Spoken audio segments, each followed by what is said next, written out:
ভালোবাসায় কষ্ট বা বিরহ না থাকলে মনে হয় ভালোবাসা সেভাবে পূর্ণতা পায় না।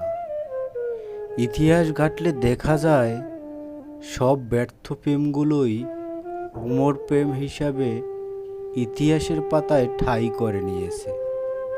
মিলন সর্বস্ব প্রেম সেভাবে প্রকাশ পায় না, কারণ সফল মিলনের পর ভালোবাসা দিন দিন ক্ষয় হয়ে যেতে থাকে।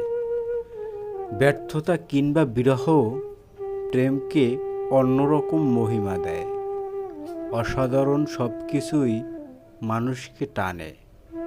মানুষ যা পায় না সেটাই মানুষের কাছে অনেক বড় হয়ে দেখা দেয়। কোনো কিছুই পেয়ে গেলে তার মূল্য সেভাবে নির্ধারিত হয় না। সহজপ্রাপ্য কোনো কিছুই দুষ্প্রাপ্যর তালিকায় ঠাঁই পেতে পারে না।